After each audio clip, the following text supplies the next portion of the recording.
Welcome to the only daily podcast focusing on compliance news of the day. Each morning, start your day with a cup of coffee and Tom Fox, the voice of compliance, to hear about 4 of the top compliance, corruption, or leadership stories you will need to start your day. The Daily Compliance News is a production of the Compliance Podcast Network. First, a word from our sponsor, Ethico. Handling multiple compliance cases can often feel like navigating a complex labyrinth. Ethico introduces simplicity and intelligence into this chaos with our custom workflow automation. By automatically routing cases based on your unique criteria, we turn the maze into a clear path forward. Envision a compliance process that's not just effective, but also intuitive and adaptable to your needs. It's time to redefine efficiency in your workplace. Embark on this journey of transformation at ethico.com/CPN. Book a demo and explore the white paper by Tom Fox, 2023, The Year in Compliance, to discover a world of seamless compliance management. The Daily Compliance News for February 21, 2022, the Return to the Office or Else edition. And we begin with that story from the BBC, which reports that a growing number of employers are telling employees, screw you. You have to return to the office 5 days a week. And corporate staffers who can't or won't, well, screw you again because we're going to fire you. It is a return to command and control mindset. Obviously, something that shows that is shown not to work because years of post-pandemic employment and efficiency data show that both remote and hybrid work works. Researchers have found that employees retain productivity and can help drive company profits. Of course, you're not sitting at your desk like you were in the 3rd grade, which apparently is what business leaders want. They can't control you, so they're going to control you. And of course, screw you. Next up, from The Conversation, a very interesting article about clean energy in South Africa.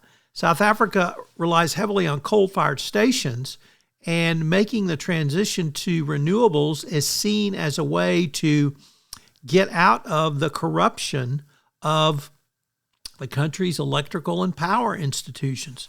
Eskom is well known for their endemic corruption, and by moving to renewables, citizens are seeing a way to break the power of the corrupt state-owned enterprises. A very interesting way to use anti-corruption. Next up from the Wall Street Journal, a very interesting case is going to trial, and that's in shadow trading. It's the shadow insider trading. A biotech executive named Matthew Panuwat bought options on another drug company during a proposed mergers and acquisition. Very interesting case, not direct insider trading, but shadow insider trading. First time. And our final story is our old friend Deutsche Bank, who is certainly the gang that couldn't shoot straight, as BaFin, the German financial watchdog, has rebuked the lender and extends a mandate of a special monitor, as Deutsche Bank still has long-running shortcomings around their internal controls around AML. Since at least 2018, BaFin has only partially completed their requirements under their consent order. Not BaFin. Deutsche Bank has only partially completed their requirements under the BaFin consent order. You have to wonder about the culture of Deutsche Bank. Is it endemically corrupt? Is it so inefficient they can't get things done? Although it took Wells Fargo years to get through their consent order. Just a couple of weeks ago, they got out of their 2016 consent order. So there's hope if they'll do it. As I mentioned in the opening of this new podcast series, Compliance Tip of the Day, we are sponsored this month by Ethico. Are you struggling to close cases? Well, Ethico is here for you. Take advantage of their innovative approach to empathic issue intake, streamlined case management, and enterprise-wide disclosures.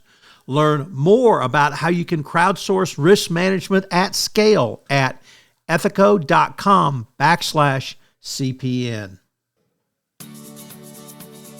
The Daily Compliance News is a production of the Compliance Podcast Network and a proud member of C-Suite Radio. Thanks so much for listening. I hope you'll join me again tomorrow.